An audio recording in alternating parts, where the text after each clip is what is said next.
Nós vamos começar a falar agora a respeito das falácias do processo decisório. A primeira delas é: os indivíduos analisam todas as alternativas e escolhem a melhor solução.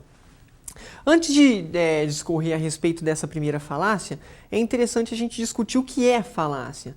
Normalmente, falácia pode ser compreendida como uma crença equivocada a respeito de determinado assunto. Então aqui nós vamos analisar a partir de agora algumas crenças errôneas que as pessoas mantêm a respeito do processo de tomada de decisão. Então a primeira delas se refere à questão de que as pessoas que estão decidindo, os decisores, vão analisar todas as alternativas de ação possíveis e depois vão escolher a melhor solução. Quais são os pressupostos que baseiam a existência dessa primeira falácia?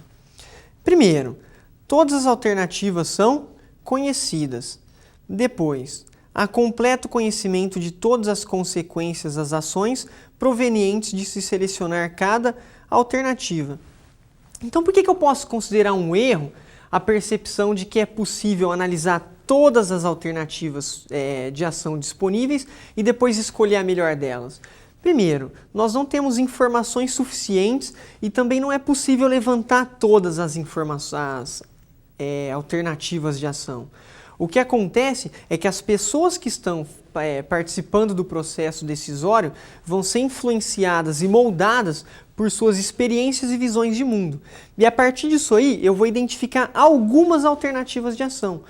Outras, que seriam identificadas talvez por outras pessoas, não vão ser identificadas por esse grupo que é responsável por essa decisão. Dessa forma, fica bem claro que pessoas diferentes poderiam tomar decisões diferentes e essas decisões diferentes seriam igualmente satisfatórias. Então não é possível a gente considerar que exista a melhor solução. Mesmo porque você não consegue antecipar todas as consequências das decisões que você tomar ou da decisão de não fazer nada. Por quê? Não é possível, por exemplo, definir com precisão como o concorrente vai reagir, como seus distribuidores vão reagir, ou ainda como o mercado consumidor vai reagir. Por mais que você faça pesquisa de mercado, não é possível saber exatamente como o consumidor vai reagir a partir de alguma ação sua. Um caso interessante é o da Nokia, que há alguns anos lançou um celular, um smartphone chamado N-Gage. E ao contrário do celular tradicional, a gente conversava com ele assim, ó. Então a gente segurava na tela dele e aí a gente conversava com ele de lado, o que é chamado de side talking. Qual que é o problema disso aí? Apesar das pesquisas de mercado indicarem que seria um produto bem aceito, na verdade, o que aconteceu? Algumas pessoas lançaram algumas notícias negativas, outras pessoas utilizaram as redes sociais para ironizar esse produto, e aí esse produto, que tinha tudo para ser um sucesso de mercado, se tornou um evidente fracasso. E logo a empresa teve que tirar esse modelo de circulação. Então, eu fiz pesquisa de mercado, a Nokia fez pesquisa de mercado e indicava que seria um sucesso. Só que alguns indivíduos que eram muito influentes acabaram dando opiniões opostas e aí isso influenciou os demais consumidores a não comprarem o produto ou a desenvolverem uma percepção negativa. A empresa teria como imaginar isso aí? Não, não teria. Então, considerando que não é possível identificar exatamente o que vai acontecer depois que eu tome uma decisão, não é possível considerar que sempre vai ser a melhor solução possível. A segunda falácia é de que os indivíduos escolhem de maneira objetiva, deixando de lado suas preferências pessoais. Então, no início da aula, discutindo as características do processo decisório, eu ressaltei a questão da subjetividade, ou seja, a decisão que é tomada nunca é neutra, porque existe sempre preferências e visões de mundo por trás do decisor. Então, a percepção de que as decisões nas organizações são objetivas é equivocada. E quais seriam os pressupostos que levam a esse equívoco? As pessoas são capazes de separar completamente sua vida pessoal da profissional. Então eu ouço muitos gestores falando o seguinte, depois que entrou dentro da empresa, abriu a porta e entrou aqui, você tem que ser completamente profissional, tem que deixar os seus problemas, as suas experiências pessoais do lado de fora. Só que isso é impossível. É impossível separar o profissional do sujeito que tem uma vida lá fora. Então, se você está angustiado, provavelmente a sua decisão vai ser influenciada por isso. Se você está passando por problemas pessoais, problemas familiares, a sua decisão, consequentemente, vai refletir isso aí. Se você está muito sobrecarregado, tanto profissional quanto pessoalmente, a sua decisão também vai refletir isso aí. Se você é uma pessoa muito conservadora, provavelmente as suas decisões vão refletir essa preferência por evitar o risco. Então também vão ser decisões conservadoras. Se por outro lado você é uma pessoa que lida muito bem com riscos, com incerteza, a sua decisão provavelmente vai ser pouco conservadora. Então, as suas experiências, as suas preocupações e as suas preferências sempre vão influenciar a decisão que você tomar. E como é que eu faço para minimizar esse efeito? É interessante você trabalhar com equipes tomando decisões e na hora de montar essa equipe, tomar o cuidado de pegar pessoas diferentes, de incorporar a essa equipe pessoas diferentes. Pessoas com preferências mais conservadoras, pessoas mais flexíveis, pessoas com uma visão mais aberta de mundo, porque aí essas pessoas vão discutir seus pontos de vista e aí provavelmente eu vou chegar a uma decisão melhor do que se eu tivesse só uma pessoa que é extremamente conservadora decidindo. Trabalhando com pessoas diferentes, trabalhando com diversidade, é possível então reduzir essa influência do sujeito sobre as decisões que são tomadas. A terceira falácia do processo decisório é de que, independentemente de qual seja a decisão tomada, não haverá problemas com a sua implementação. Então, durante o processo de tomada de decisão, a gente tem um foco muito grande em critérios que devem ser utilizados, informações que devem ser coletadas, alternativas de ação que devem ser desenvolvidas. Só que, tão importante quanto tudo isso aí, é pensar a respeito dos problemas que eu possa ter para implementar cada uma dessas ações. Vamos supor que você decidiu que a melhor alternativa seria lançar um novo produto no mercado. Agora, será que eu teria problemas para implementar isso aí? Porque pode ser que eu não tenha tecnologia suficiente para para colocar isso em prática em tempo hábil. Vamos imaginar que eu precisaria de 6 meses para desenvolver uma tecnologia para competir com o concorrente. Então, apesar dessa decisão ter sido boa, não, realmente eu tenho que fazer isso. Momentaneamente ela não é adequada. Por quê? Porque eu não tenho condições de operacionalizá-la. Agora, por que tem muita gente, por que tem muito gestor que não se preocupa com essa parte de implementação? Porque eles são movidos por 2 pressupostos.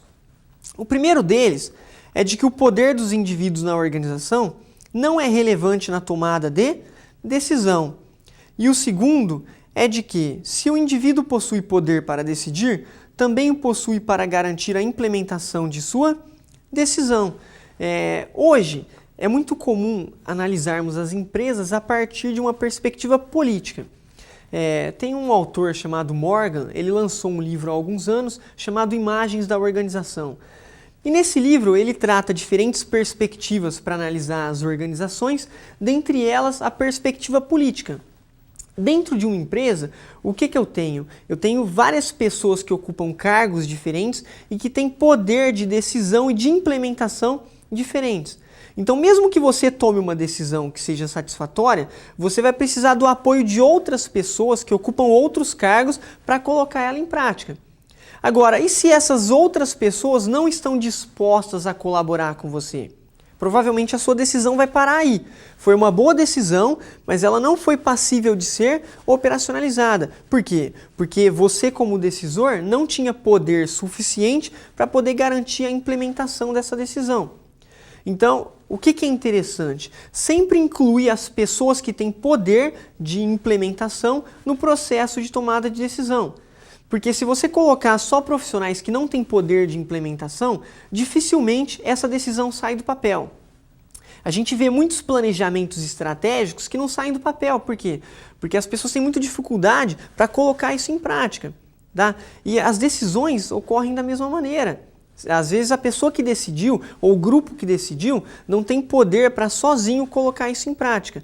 E é por isso então que é interessante incluir pessoas de departamentos diferentes e de níveis hierárquicos diferentes, porque dessa forma eu conseguiria então implementar a decisão que foi tomada. Caso contrário, dificilmente você vai conseguir um patrocínio por parte de outros profissionais da empresa para implementar a decisão que você considerou como a mais viável. A quarta falácia do processo decisório é de que as melhores decisões são sempre tomadas em equipes. Então, até agora eu falei para vocês que é interessante trabalharmos em equipes, colocando pessoas de níveis hierárquicos diferentes, com poder diferente na empresa, consequentemente, com visões de mundo diferentes, preferências distintas. Só que isso sempre é o melhor? Na verdade, não. Por quê? Porque em alguns momentos eu não tenho tempo para trabalhar em equipe. Trabalhar em equipe significa discussão. Você vai debater ideias e pontos de vista distintos. Se você não tem tempo, isso aí só vai te atrapalhar. Isso vai gerar uma ansiedade ainda maior em quem tem que decidir. Então, se você tem pouco tempo, é interessante você decidir aquilo sozinho. Tem 2 dias para decidir. Consulta uma pessoa no máximo, toma a decisão e depois implementa, monitora. E se os resultados não forem satisfatórios, você pensa em uma outra decisão. Só que em 2 dias não tem como você reunir uma equipe, fazer uma força-tarefa para tentar decidir, levantar alternativas de ação. Nesse momento isso não seria muito adequado. Quais seriam os pressupostos que validam a falácia número 4 na mente de muitas pessoas? Primeiro, sempre é possível alcançar sinergia positiva no trabalho em equipe. Segundo, sempre haverá tempo para se discutir a situação-problema com a equipe. Então, isso é equivocado, porque, na verdade, em alguns momentos eu não tenho tempo hábil para levar esse problema a nível de discussão em equipe. E o segundo ponto, dependendo da complexidade da decisão, se é uma decisão muito simples e você coloca várias pessoas para pensarem a respeito disso, o que você vai conseguir? Você vai conseguir, na verdade, muita confusão, muita perda de tempo e assim, vai aumentar a complexidade de um processo que poderia ser mais simples. Por quê? Porque nesse caso, uma decisão mais simples, uma pessoa conseguiria resolver muito bem. Por quê? Porque a racionalidade que ela tem seria suficiente, o ferramental conceitual que ela tem seria suficiente para decidir. Colocando mais pessoas, eu criaria aí um debate que muitas vezes é desnecessário. Então, nem sempre eu tenho sinergia positiva quando eu trabalho em equipe. Decisão em equipe é interessante em 2 situações. Quais? Primeiro, quando eu tenho tempo para decidir, porque aí eu tenho tempo para discutir, para debater pontos de vista diferentes. Segundo, quando eu tenho a possibilidade de trabalhar com um número maior de variáveis, porque eu estou pensando numa situação mais complexa. Se é uma situação simples, uma pessoa consegue resolver. Eu não preciso complicar esse tipo de situação.